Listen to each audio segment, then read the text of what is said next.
총리 후보자 누구길래 혹은 이재명 대표의 영수회담 압박 얘기입니다. 정권에 대한 중간평가라고도 할 수 있는 이번 총선에서 이렇게 여당이 참패하니까 앞으로 용산 대통령실에 놓인 두 가지 화두는 쇄신과 협치일 겁니다. 먼저 쇄신의 핵심은 인사겠죠. 한덕수 총리와 이관섭 비서실장이 물러날 자리에 누구를 앉힐지가 관심입니다. 총선 결과에 대한 대통령님의 말씀을 제가 대신 전해드리도록 하겠습니다. 총선에서 나타난 국민의 뜻을 겸허히 받들어 국정을 쇄신하고 경제와 민생 안정을 위해 최선을 다하겠습니다. 이런 말씀을 주셨습니다.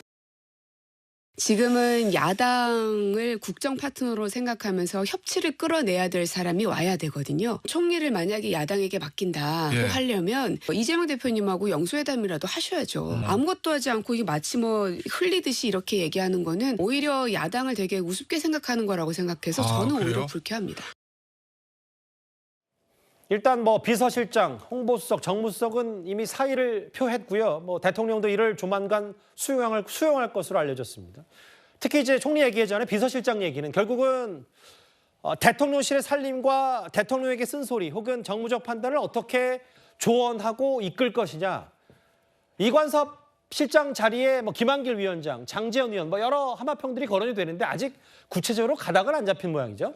자, 우선 이제 윤석열 대통령은 그동안 대통령실의 어떤 개념, 컨셉을 행정과 정책의 중심으로 많이 생각을 했습니다. 예. 자, 그래서 이제 비서실장을 김대기 실장으로 이관섭 실장으로 놓고 행정가를 임명을 했어요. 그는 그동안 여의도식 정치 이거 좀 신경 쓰지 않겠다. 이런 어떤 이 소신에 따라서 그렇게 해서 어떤 대통령실을 정책과 행정의 중심으로 이제 여기 왔습니다. 그렇게 2년을 해왔는데 문제는 사실 우리 국민들도 그렇고 상식적으로 보면 결국 대통령실은 정치의 중심이거든요. 왜냐하면 결국 국민들이 선거라는 것 투표를 통해서 심판하는 거는 대통령실, 즉 대통령에 대한 정책과 이걸 보고 평가를 하는 거 아니겠습니까? 예. 그렇다면 대통령실의 정치적 정무적 기능이 그동안 사실은 굉장히 미흡했다. 사실 미국 대통령들은요 보면 거의 대부분의 일을 국회와 대화하는 데 많이 보냅니다. 예. 야당 의원들을 초청해서 어디 갈 때 같이 비행기 타고 가기도 하고 대화하기도 하고 이런 식으로 해서 법안 통과를 위한 결국은 이제 야당 의원들을 끌어들이는 데 집중하고 있어요. 예. 근데 지금 이 윤석열 대통령 체제에서 지금 대통령실은 그것보다는 그냥 정부 내 여당 내의 일을 하는 걸로 돼 있거든요. 예. 근데 이번에 절감을 했지만 개혁이란 게 제도, 법이 안 바뀌면 아무것도 없습니다. 예. 그러면 지금 더군다나 지금 이렇게 압도적인 거여를 갖고 있는 상황에서는 여당이 할 수 있는 일이 아무도 없어요. 예. 그러면 대통령이 이번 선거를 통해서 그걸 절감했다 그러면 예. 저는 이 대통령실을 정치의 중심으로 바꿔야 된다고 봐요. 예. 그래서 정무적 기능을 정말 할 수 있는 곳으로 바꿔야 된다. 자, 그러기 위해서는 기본적으로 비서실장을 정무와 정치의 아주 그냥 이 경험이 많은 그런 분으로 저는 임명을 해야 된다. 관료 출신보단 정치인. 그렇죠. 그렇게 해서 정무적 기능을 활발하게 해야 되고 또 예. 하나는 뭐냐면 그렇게 할 경우에 대통령은 야당과의 관계를 원활하게 해야 된다. 그래야지 지금 법이 통과될 거 아니겠습니까? 야당이 예. 180석이 넘게 190석 갖고 있는데 지금 야당을 설득하지 않고서는 법안 통과 하나도 안 될 겁니다. 예. 그리고 총리 임명 안 될 겁니다. 그렇죠. 그러면 그런 어떤 이 국정 운영의 전반적인 전환 이거를 볼 수 있으려면 저는 아마 다음 주에 대국민 담화하고 하신다는데 예. 거기서부터 변화를 줘야 된다. 그러기 위해서는 아까 고민정 의원도 이야기했지만 우선 야당 대표를 만나서 이 존막적인 어떤 문제에 대한 저는 예. 대화를 나누고 난 다음에 그다음에 총리와 어떤 비서실장 이런 부분들 저는 교체해 나가는 순서를 역순으로 걷는 게 뭔가 대통령이 달라졌다는 모습을 보여줄 수 있는 방법이 아닌가 싶습니다. 예.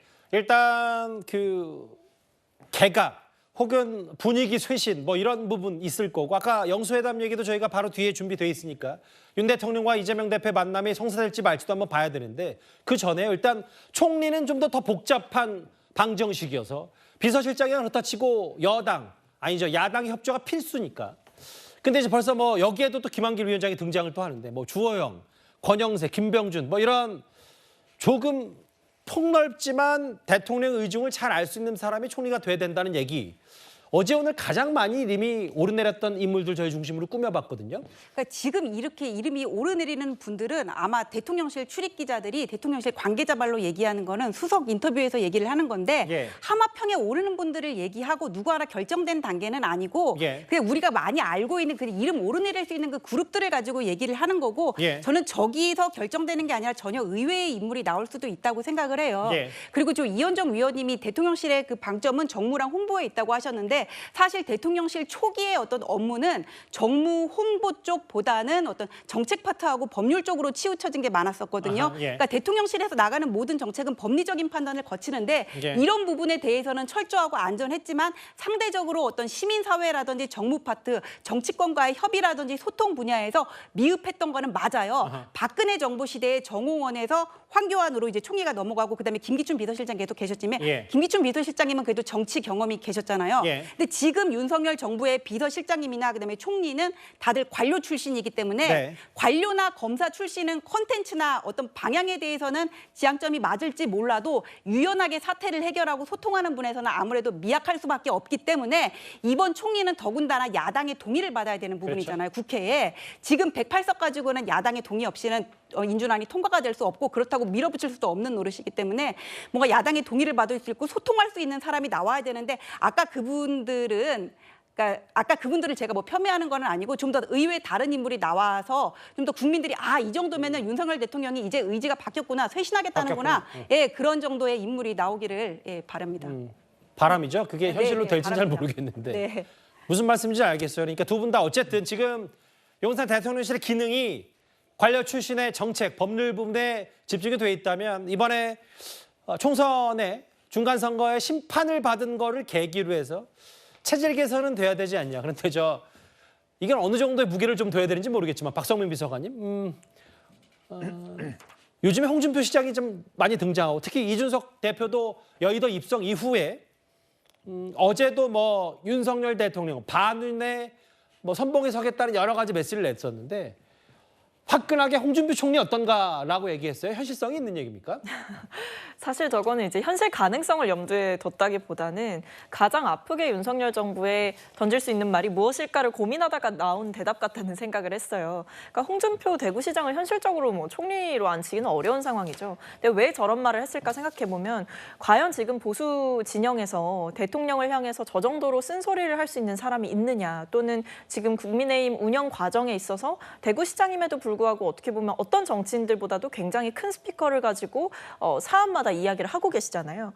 이런 것들을 할 수 있는 정치인이 있느냐, 이런 이야기들까지 종합적으로 좀 짚은 것 같고요. 더 나아가서는 사실 어떻게 보면 홍준표라는 사람이 가지고 있는, 홍준표 대구시장이 가지고 있는 그 입지가 있고 존재감이 있다 보니까 언급하는 것만으로도 사실은 뉴스에 도배될 수 있는 사안이에요. 그런 면에서 저는 이준석 대표가 진정성을 가지고 뭔가 진심으로 임명되길 바래서 한 말이라기보다는 윤석열 정권에 대한 아픈 공격을 날린 것이라고 생각합니다. 예.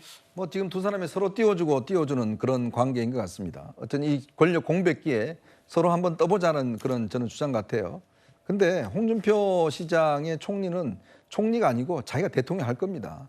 그런 식으로 옛날에 우리가 김영삼 대통령이 있을 때 이회창 당시 총리가 있었을 때 예. 그거 마찬가지로 결국 그런 것들은 저는 뭐 생각할 수도 없고 홍준표 총리라는 분이 사실 뭐 국정보다는 그런 어떤 본인의 대권의 욕심이 있기 때문에 예. 저는 이준석 대표가 아까도 이야기하셨지만 진짜 이 정부를 위해서 하기보다는 제가 볼 때는 서로 품앗이해서 띄워주는 게 아닌가 뭐 그런 생각도 드네요. 뭐 다만 그만큼 획기적으로 현 정부, 윤석열 정부가 바뀌어야 된다는 거에 대해서 이제 밖에서든 안에서든 목소리는 좀 있을 테고요.